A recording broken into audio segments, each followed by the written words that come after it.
नमस्ते beautiful people. आज चाहिँ मलाई मेरो साथीले यहाँ शीतलमहल चोकमा बम भेटिएको छ भनेर मलाई फोन गरेर बोलायो। अनि नभन्दै रुटिन अफ नेपाल बन्दको पोस्ट पनि चेक गर त भनेर भन्यो।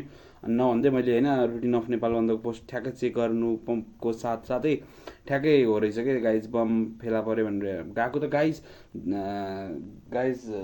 फेला पऱ्यो होइन। अब म चाहिँ अब त्यो साथीले बोलाएको हुनाले म जाँदैछु। सो फुल भिडियो हेरिदिनु होला है। अनि लाइक सेयर अनि सब्सक्राइब गर्न नभुल्नु होला है त गाइज। ल त्यही हो। सो गाइज आज चाहिँ हेडोडामा होइन त्यो बम फेला परेको छ। अब यो बम हो कि के हो चाहिँ थाहा भएको छैन होइन। एउटा पोल मुनि चाहिँ के भन्छ प्रेसर कुकर ल्याएर उयो गरेको छ। अनि तपाईँहरूले देख्न सक्नुहुन्छ यहाँ पुरै भिड छ। अनि यो चाहिँ ओम्याक्स हल हो। अनि यहाँनिर चाहिँ पुरै भिडमभाड भइसकेको छ गाइज होइन। तपाईँहरूले देख्न सक्नुहुन्छ यहाँ पुरै भिड छ। त्यो त्यहाँनिर त्यो यो बत्ती बलिनेरिको यो बत्ती बलेको पोल मुनि चाहिँ त्यहाँनिर कुकर बम छ भन्ने नि सुनेर हतार रुटिन अफ नेपाल बन्दको पोस्ट हेरेर हामी दौडिँदै आएको हो गाइज। ल गाइज होइन हेटौडाको बाजेलाई थाहा हुँदैन तर रुटिन अफ नेपाल बन्दको पोस्टमा चाहिँ गइसक्छ यार। कसरी थाहा हुन्छ यार तिनीहरूले कन्टेन्टको लागि राखेको क्या मान्छेहरू हुन्छ नि त सबलाई भाइ त्यो कसले सक्सनले पठाएको छ। जसले पठायो ठिक गर्यो होइन। हामीलाई पनि थाहा भयो नि त किनभने इन्फर्मेसन त थाहा हुँदैन। मलाई चाहिँ यो दोस्तले बोलायो है। ढाँट्नु भएन यो दोस्तले बोलायो। के भएको रे दोस्त भन्नु त। खै यहाँ यसो खबर सुन्नमा आएको छ यहाँ प्रेसर कुकर बम भन्ने हल्ला छ। एउटा बोराभित्र कुकर भेटेको छ। त्यो कुकर भारी छ पक्कै। त्यो कुकर खाली त छैन। त्यो कुकरभित्र केही न केही त छ। यहाँको स्थानीयको भनाइ हो मेरो भनाइ होइन।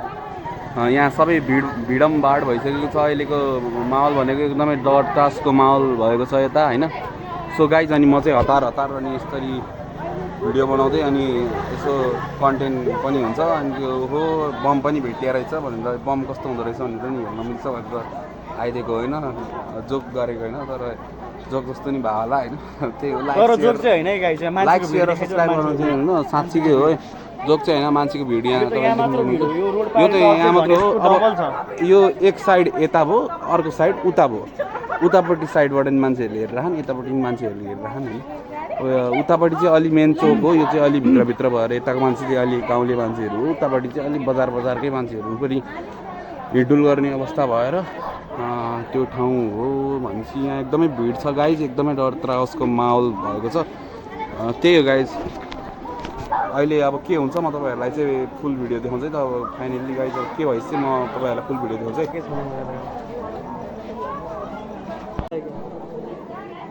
सो गाइज आज चाहिँ यहाँ हाम्रो हेटौडाको ओम्याक्स हल अगाडि चाहिँ यहाँ प्रेसर कुकर बम फेला परेको भन्ने अवस्था छ। अब यो प्रेसर कुकर बम हो कि प्रेसर कुकरभित्र भात हो चाहिँ त्यो अब हामीले थाहा पाएको छैनौँ। अब यहाँ सबजनाले यता देखाउ त दोस्त।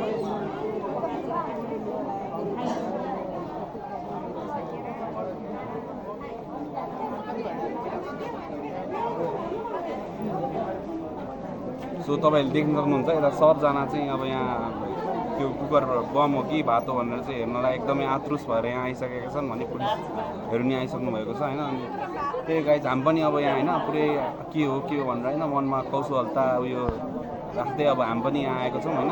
तपाईँहरूलाई के हुन्छ अब त्यो चाहिँ अब फुल भिडियो तपाईँहरूलाई अब एकछिनपछि अब होइन के हुन्छ भइसकेपछि अब पुलिसहरूले उयो गरिसकेपछि अब हामीले तपाईँहरूलाई देखाउनेवाला छ होइन।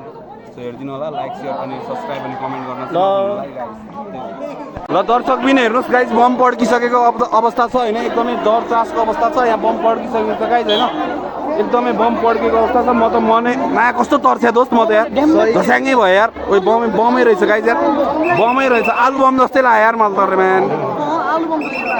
गाइज बम पड्किसकेको छ एकदम। अर्को पनि हुनसक्छ। एकदमै डर त्रासको माहौल भइसकेको छ गाइज होइन। ड्याङ्गै पड्केको अवस्था छ यार। ओ माई गड यार गाइज बमै रहेछ यार। ड्याङ्गै पड्क्यो यार।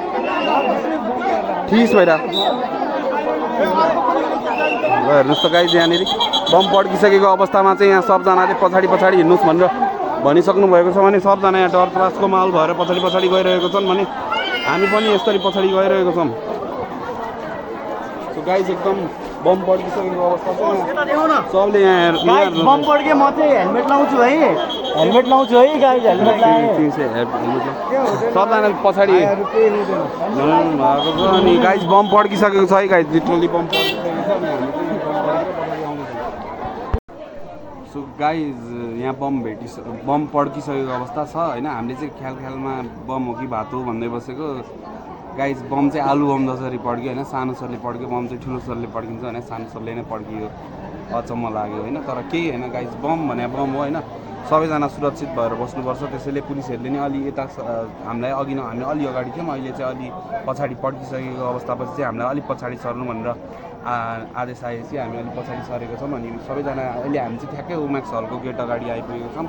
तपाईँहरूले देख्न सक्नुहुन्छ यहाँ एकदमै भिड छ गाइज, एकदमै भिडको माहौल छ। तपाईँहरूले पुरै यहाँ सबजना भिडको माहौलमा हामी पनि यहाँ एकदमै बसिरहेका छौँ। र अब एउटा बम पड्किसकेको छ, एउटै थियो कि कतिवटा चाहिँ अब त्यो थाहा छैन गाइज। अब त्यो हेर्नुपर्ने अवस्था हुन्छ। अब हामीलाई पनि थाहा छैन के हो कसो हो होइन। एउटा बम चाहिँ पड्किसक्यो, भर्खर पड्क्यो, मेरो त हार्ट एट्याकै आउला जस्तो भयो यार, छाती नै दुख्यो यार लिटरली गाइज। त्यही हो ल। अब अहिले चाहिँ यति नै, लाइक सेयर अनि सब्सक्राइब गर्नु नभुल्नु होला। सफल भ्लग्स वानलाई है त गाइज। बम अब यो खुला भइसक्यो होइन। हामी चाहिँ अब यहाँ सबजना हेर्नुहोस् एकदम बाटो भएको छ। अनि हामी चाहिँ ठ्याक्क के भएर रहेछ भनेर बम चाहिँ पड्किसकेको अवस्थापछि हामी बाटो खुल्ला भइसकेको छ होइन। अब यहाँ के भइरहेको छ गाइज, सब थोक अब बोराभित्र के छ होइन, कुकरभित्र के थियो, बम थियो होइन। बम अब के थियो त भन्ने त बम थियो होइन। बम पड्किया सुनेन मैले ए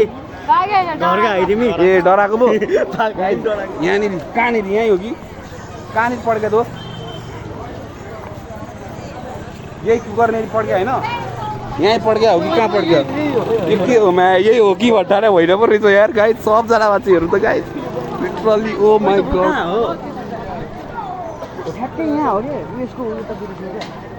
करातिर हो यार। अहिले चाहिँ बाटो खुल्ला भएर हामी चाहिँ यहाँ कहाँ हो खोइ।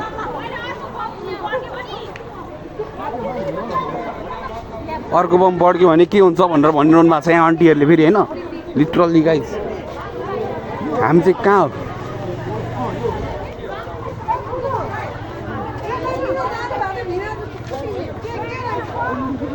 ओए कहाँ हो खोइ, अलि मासतिरै पो हो। हामी त धेरै मासतिर आयो जस्तो लाग्यो यार, चोकमै पड्क्यो पो रहेछ गाइज। यहाँ हेर्नुहोस् भिड पनि बाढ छ, यी भिड पनि बाढ छ गाइज, टोटल भिडै भिड छ गाइज। यो त यो कति आज हेटौँडा पनि भएको कन्सर्ट भन्दा नि बढी भिड छ यहाँ। चामल पो भेटेछ यार लास्टमा, चामल पनि रहेछ। बम चाहिँ पड्किसकेपछि अन्त्यमा चामल, कुकरभित्र चामल पनि रहेछ। भिड पनि बाढ भएको छ यहाँ पुरै, के रहेछ भनेर आखिरमा हेर्दा त चामल यार लिटरली प्र्याक भइदिएर यार। तर पड्कि चाहिँ पड्क्यो है, फेरि बम पनि रहेछ गाइज सँगसँगै गाइज होइन। बम पनि भेटिसकेको छ, तपाईँहरूले भिडियो नि हेरिसक्नुभयो होला। Thank you for watching the full video होइन। सो त्यही गाइज, बम पनि भेट्यो, लास्टमा चाहिँ चामल रहेछ होइन। चामलको पोकाभित्र बम रहेछ कि के हो, प्रेसर कुकर पनि थियो भन्ने मैले सुने हो। तर चामलको पोकाभित्र बम रहेछ अनि त्यो बम पड्क्यो पनि होइन। अनि त्यो लास्टमा चाहिँ चामल धुजै अनि कस्तो गनाइ पनि रहेको थियो। अनि मैले चाहिँ हेरेँ मात्र अनि आएँ त्यहाँ भिडियो बनाउनु। अब त्यहाँ नजिकै चाहिँ जान भ्याएन त्यसैले है। तर त्यही गाइज, लाइक अनि सेयर अनि सब्सक्राइब गर्न नभुल्नु होला गाइज। कमेन्ट पनि गरिदिनु होला। त्यही गाइज, मन परेको छ भने चाहिँ लाइक सेयर अनि सब्सक्राइब गरिदिनु होला। Thank you for the support होइन। थ्याङ्क यू फर भिडियो हेरिदिनु भएकोमा है। Bye by.